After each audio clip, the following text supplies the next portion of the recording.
Good late afternoon, everybody, or maybe it's early evening for you. Hope you guys are doing well.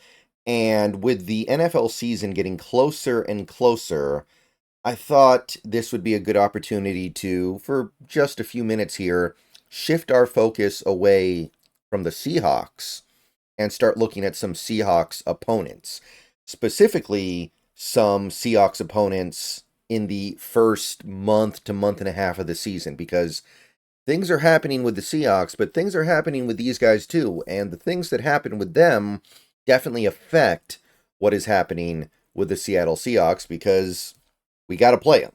Got to play some of these teams. We got to play some of these teams early. So the things that go down in their training camps, the things that happen with their rosters, we care about. So I want to go through a list of notable happenings with our mostly early season opponents, starting with our week one opponent here, the Denver Broncos. And there was an interesting tweet from Schefter earlier today about what's going on over there, although it might not actually be as interesting as it implies. So let's start with the tweet itself, which is very interesting. Broncos are listing Jared Stidham as their starting quarterback on the first depth chart of the season. Rookie first round pick Bo Nix is listed as third string. Now, that sounds pretty bad for Bo Nix, right? Like you can't even beat out Zach Wilson. You're not even going to be particularly. You might not even be active on game day if that's the case. Usually teams don't have three quarterbacks active. Like on the surface, that sounds really bad. And Bo Nix, while I wasn't a big fan of him in college, and I'm not convinced he's going to be a great pro, one thing you can say about Bo Nix is he has a ton of starting experience in college. So if anybody out there should be ready to start immediately, it should be him. So my first thought was, wow, that's really, really bad for Bo Nix. And it's also certainly, I don't know if you would consider this to be a good thing or a bad thing, but playing against Jared Stidham in week one is very different compared to playing Bo Nix in week one. Bo Nix might have more talent. He's probably a better quarterback. There's certainly more intrigue with him, but he's also a rookie making his first ever NFL start. Stidham's not very good, but at least he has some NFL experience. He actually has a somewhat decent amount of starting experience. However, many people in the replies pointed this out. The Broncos are listing all of their rookies at the bottom of the depth chart. So it seems like this is a Sean Payton thing to say the rookies need to earn their spot. So it doesn't seem like this necessarily means that Bo Nix isn't doing well. In fact, most of the things I've heard about Bo Nix so far from training camp have been fairly good. It kind of feels like Sean Payton's just trying to send a message here.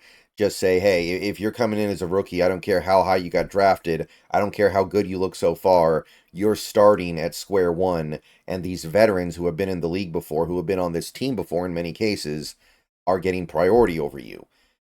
I still think it would be very surprising if Bo Nix is not the starting quarterback against the Seahawks in week one. I would be very surprised if Bo Nix is not out there for the first game of the year, simply because he has a ton of starting experience. And the guys in front of him, you can't even really call them like bridge quarterbacks, right? Like a bridge quarterback would be somebody like a few years ago, a Case Keenum. Bridge quarterback would be somebody like Marcus Mariota. Like Stidham and Zach Wilson aren't even really that. But if it does go this way, then I don't know if that's good for the Seahawks or bad for the Seahawks, but it's definitely bad for Bo Nix, who should be able to easily win this quarterback battle, and I'm still expecting him to. So speaking of quarterback battles, I want to jump over to the Patriots here real quick. One of the strong offseason narratives so far is that Drake May has not looked that good, and Jacoby Brissett has looked much better. And there was a lot of momentum around the idea that Brissett was going to start the season as the starting quarterback, and that May would be the backup for a good chunk, maybe even most or all of the year, which that'd be kind of a disaster too, right? You took that guy third overall in the draft. You supposedly love that guy and think he's going to be your QB of the future, and you think he's going to be a guy that's going to make Pro Bowls and compete for Super Bowls. Like, you wouldn't draft him number 3 overall if you didn't think that. And he's a guy who does have a decent amount of starting experience in college. It's not like he's Anthony Richardson. So it was a little bit surprising to me that Brissett apparently looked much better. However, in the last few days, May has really come around here. He looks like he's processing information faster. The ball's coming out quicker. Um, Brissett maybe still has the lead, but it seems to me that it's a very, very good, very high probability that May ends up leapfrogging Brissett by the time we get to the regular season. We play the Patriots week 2, so I kind of feel like this is going to progress to the point where you do have Drake May as your starter. So keep an eye on this one. Brissett apparently looked much better for much of training camp so far, but I feel like this is going to flip quickly because at the end of the day, May's the future. He's on the rookie deal. You want to get him out now. So that's one thing going on with our week 2 opponent in New England. You've also got the Brandon Ayuk situation, which ties into another one of the Seahawks' early opponents with the 49ers. We've got this going on top of it, where the Patriots are aggressively pursuing Brandon Ayuk per JPA Football. By the way, it's from many other sources as well. They've shown a willingness to pay him like a top 5 wide receiver, which is a lot more than the Niners were offering him. Now, if Ayuk goes from the 49ers to the Patriots, you usually wouldn't see a player do that and be very happy about it. So if he goes there and he's happy about it, that's I don't know, that says something about him, right? That says something about how he only really cares about money, because you're going from a team that is probably going to win 12 or 13 games this year to a team that is probably going to win 4 or 5 games this year. And if you're cool with that, then I don't know, it's that says something. But money talks, and the Patriots look like they're willing to give him a lot of money. So we might be playing a Patriots team that actually has a legitimate number 1 receiver in week 2 here, which, I mean, that does change things. Their receiver core right now is lacking a lot. Ayuk would make that situation look a lot better. There is certainly a difference between them having a guy like Kendrick Bourne as one of their key receivers versus having somebody like a Brandon Ayuk, because Kendrick Bourne might be involved in a trade that sends Ayuk to the Patriots. So definitely worth keeping an eye on there. Now, maybe we'd still prefer it because we're in a division with the Niners, get Ayuk out of here, but don't forget, we're still going to have to play him once this year if he does go to New England before the season starts. I guess the perfect scenario would be he goes to the Patriots in week 3. He gets traded after week 2 when we play them. That would be the ideal, but going to be tough to thread the needle on that one. And that being said, Ayuk still could go other places. Schefter has this tweet here talking about how he could go to the Steelers.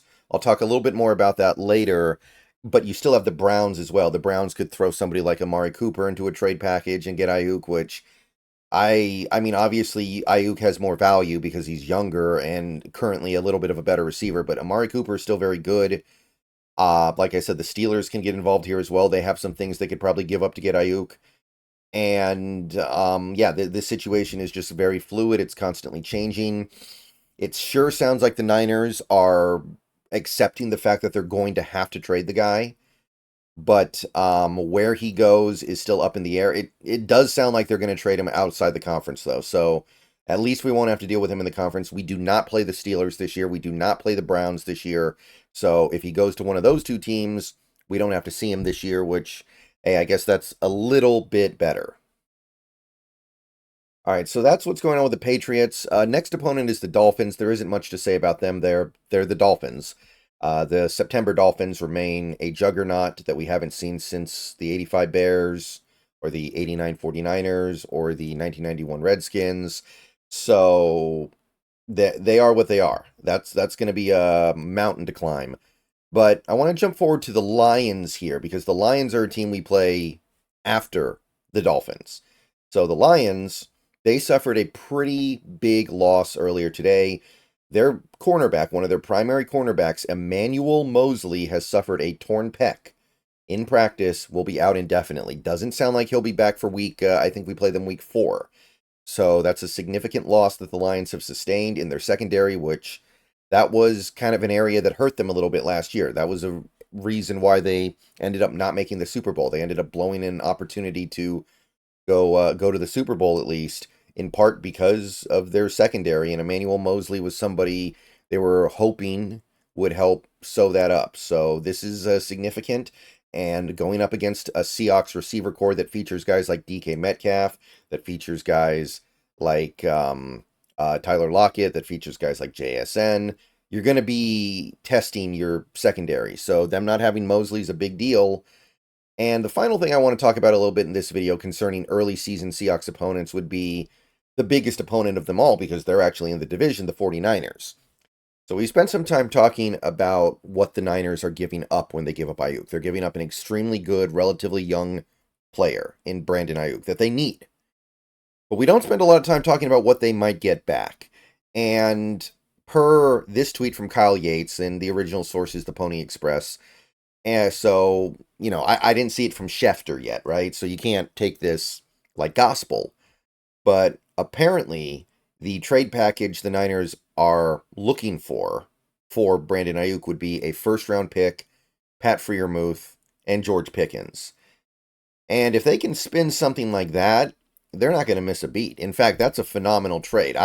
I've said many times that if I were the Niners, I would be doing everything I could to keep Ayuk, because I'm trying to win the Super Bowl right now, and I don't want to do anything that weakens me. This trade doesn't really weaken them. George Pickens is a really good young receiver. Yeah, he's not as good as Ayuk, but he's very good. Freiermuth, he's not an elite tight end, but he's a pretty good tight end.